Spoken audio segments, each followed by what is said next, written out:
Press అందరికీ నమస్కారాలు. మరి పేరుపోగు క్రాంతి కుమార్,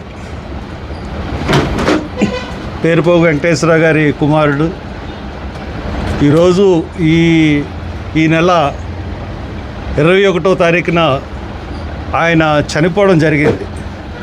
చనిపోయినప్పుడు యువకుడు ఎందుకు చనిపోయాడు అని అనుకున్నాం, కానీ వెనకాల ఇంత జరిగిందన్న విషయం తల్లిదండ్రులకు తెలియదు. కానీ తల్లికి పోలీసులు వచ్చినప్పుడు చెప్తానే ఉన్నాడు, నేను తలుపు తీస్తే నన్ను తీసుకెళ్ళి పోలీసులు కొట్టి చంపేస్తారు అన్న విషయం చెప్తానే ఉన్నాడు. అందుగురించి తలుపు తీయలేదు.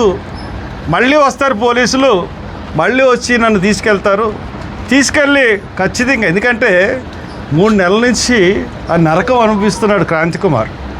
ఎటువంటి నరకం అనుభవిస్తున్నాడంటే, అతన్ని పోలీస్ స్టేషన్లో సస్పెక్టెడ్ రౌడీ షీట్ కూడా కాదు, సస్పెక్టెడ్ రౌడీ షీట్ వల్ల తీసుకెళ్ళి వాళ్ళు ఇష్టమైన పనులు చేయమని చెప్పి, వాళ్ళు చేయకపోతే వీళ్ళు ఇన్ఫార్మల్ కింద మార్చుకుని వాళ్ళు ఇష్టానుసారంగా చేస్తూ ఉన్నారు.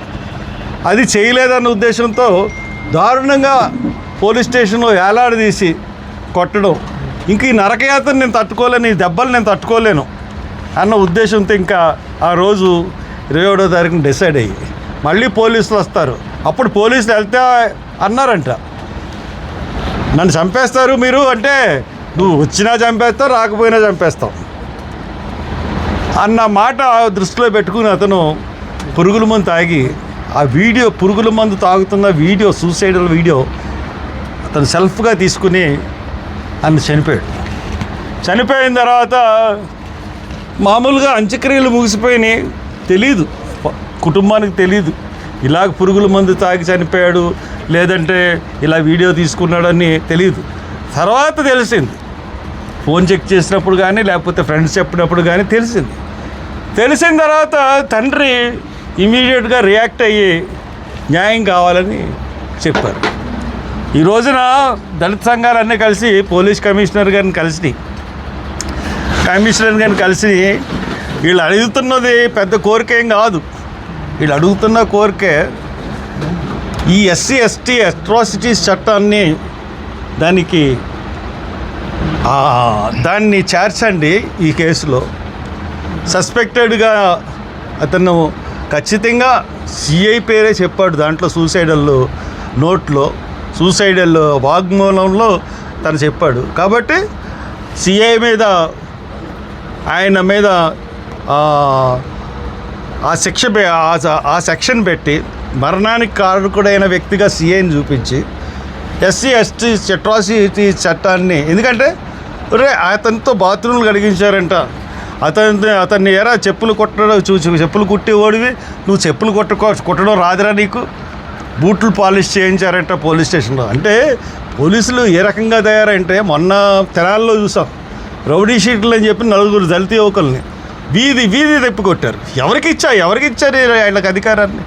తెలుగుదేశం పార్టీ ముఖ్యంగా అధికారంలో ఉన్నప్పటి నుంచి ఇదే జరుగుతూ ఉంది. అంతకుముందు కూడా పెద్ద బాగా మాకు జరిగిందని మేము అనట్లేదు.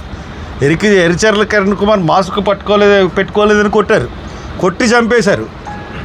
అది లాకప్ డెత్. దాని మీద ఇప్పుడు దాకా ఏ బాధ్యులకి మీద చర్యలు లేవు. ఈ రోజున క్రాంతి కుమార్, ఎంతమందిని మీరు చంపేస్తారు? చంపేశారు, దారుణంగా చంపారు.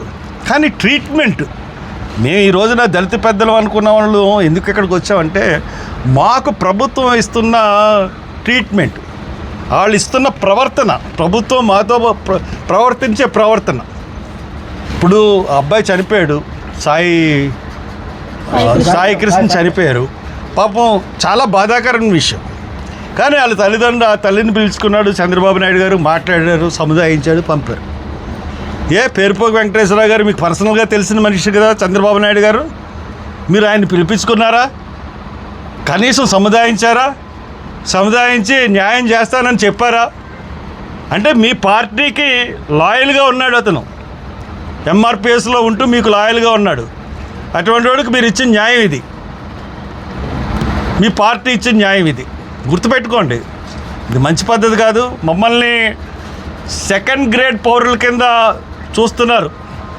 లాస్ట్ ప్రభుత్వం అలాగే చూస్తుంది, ఈ ప్రభుత్వం కూడా అలాగే చూస్తుంది. నేను 2 ప్రభుత్వాలని సపోర్ట్ చేయట్లే, ఇద్దరు కూడా అలాగే చూశారు మమ్మల్ని. ఏంటి మా పరిస్థితి ఏంటి? మేము ఎక్కడికి వెళ్ళాం? ఈ రాష్ట్రంలో ఉంటూ మీకు ఓట్లేస్తూ సెకండ్ గ్రేడ్ పౌరుల కింద బతకమా, లేకపోతే అందరం కలిసి చచ్చిపోమా? ఇది ఆవేదన ఆక్రోశంతో అంటున్న మాటలు తప్పితే ఇంకోటి ఏం కాదు. గమనించండి, ఈ మొదటి నుంచి గమనించండి, సాయికృష్ణ విషయంలో ఏ రకంగా ప్రభుత్వం బిహేవ్ చేసింది, పోరుపాకు క్రాంతికుమార్ విషయంలో ప్రభుత్వం ఏ విధంగా బిహేవ్ చేసింది అన్నది మీరు తెలుసుకుంటే ఇంకా అంతకన్నా మాకు ఏం అవ్వదు. కాబట్టి ఇమీడియట్గా ఆ సెక్షన్లు యాడ్ చేయండి, కుటుంబాన్ని సముదాయించండి, కుటుంబానికి న్యాయం చేయండి. Thank you.